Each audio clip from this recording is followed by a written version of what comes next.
السلام عليكم ورحمة الله وبركاته، وحياكم الله في مقطعنا لهذا اليوم. اليوم بنتكلم عن الهايلكس. يمكن بعضكم شاف الهايلكس على حسابنا على الانستغرام. إذا ما شفتوه تابعوا ويانا حسابنا على الانستغرام، لأنه دائما نحط الأشياء الجديدة أول بأول. في هذا المقطع بنتكلم عن الهايلكس بشكل عام، عن اللي أنا أعرفه عن الهايلكس. أنا ما عندي خبرة كبيرة في الهايلكس، فبقول لكم عن بعض الأشياء، بقول لكم عن التجربة، براويكم الموتر هو هايلكس 2020 موديل 2020. نحن خذناه حق الاغراض، تحميل الاغراض وهالاشياء، فبنتكلم عنه، بنسوقه. الموتر جير عادي، وهذا شيء يعني يمكن اللي يعرفوني انا ما اعرف حق الجير العادي، انا استعمل الاوتوماتيك. لكن والله تجربة الجير العادي حلوة، يعني وايد حلوة. في البداية شوية، لكن مع الممارسة تعودون عليه. لين الحين انا ما سكت الموتر وايد، يمكن سكته 5-6 مرات. تابعوا ويانا هذا المقطع، خلونا نشوف الموتر.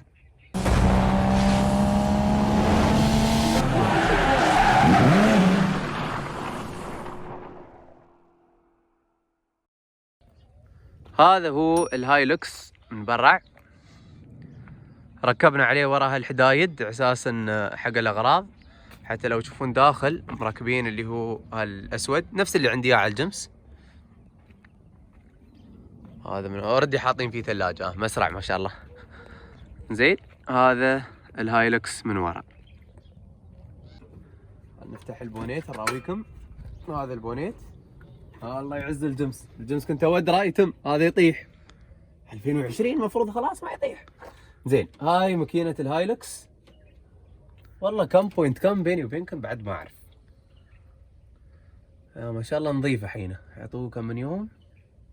لو يخلوني ادخل الرملة، بس مشكلة ما يخلوني، بيفتنون علي لو دخلت الرملة. فلتر هني، شو وكالة، موتر وكالة.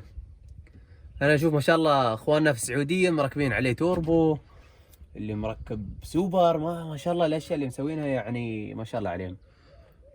فخلنا الحين نقول لكم شويه عن الهايلكس. نقول لكم عن الهايلكس بشكل عام.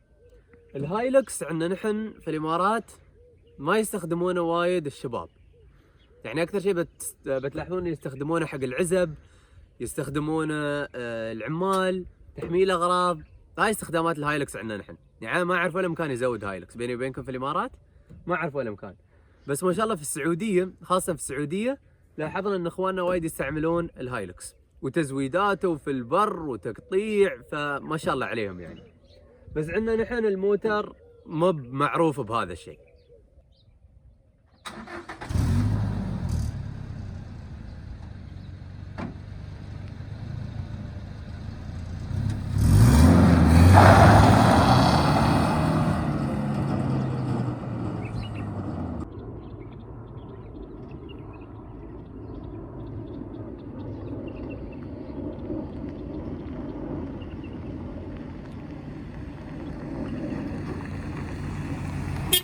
يا حيهم،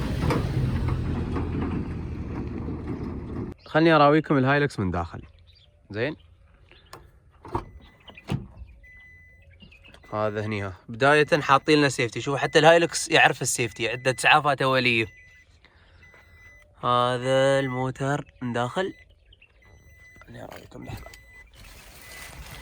اوكي، هني جير. هاي الطفاية بعد، اذا ما شفتوا المقطع عن الطفاية شوفوا المقطع عن الطفاية، مهم بعد وايد. الطفاية مفيدة للسلامة. هني عندكم حق الشرش، يفصل تراكشن. اظني تراكشن شيء الواحد، دبل ما في، صح؟ هي دبل ما في.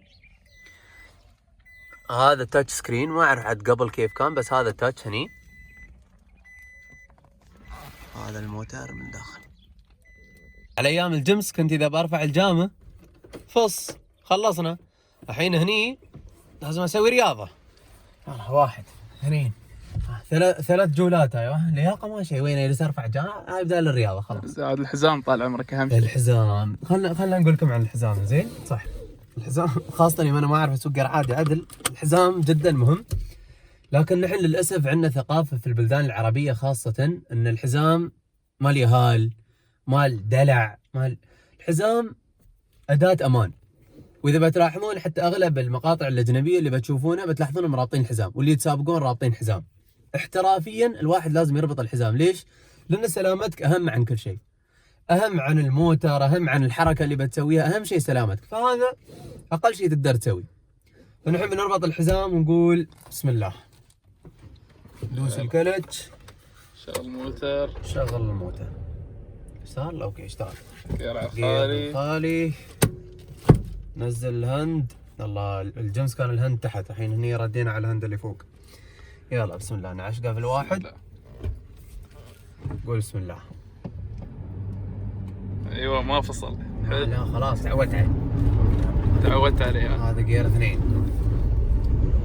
هذا الحين جير 3. عاد الرقله اسمحوا لنا عليها بس ما بركب لك كينج. يلا هذا جير لا 4 بعد، تو الناس على 4. خلنا نخف عشان ما اطير حد بالغلط. كنت دائما افكر اذا بسوق جير عادي ادوس بريك، كيف يدوسون بريك؟ عقب عرفت انه عادي تدوس بريك. عاد ليش مو بعادي؟ ما اعرف، كنت احس انه مو بعادي. زين الحين نزيد شويه نشوف في حد قدامنا ولا لا.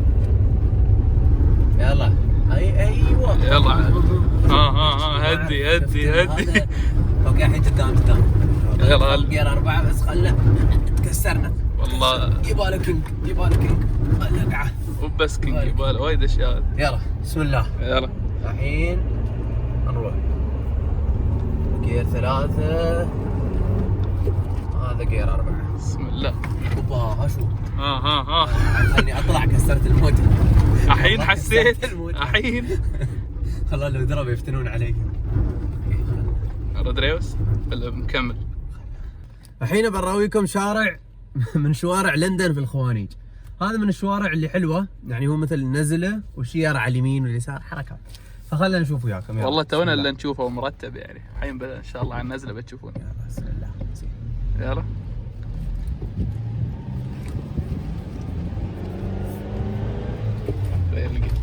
ها هذا خطأ تكتيكي كان. زينه. شوف يا سلام. روح.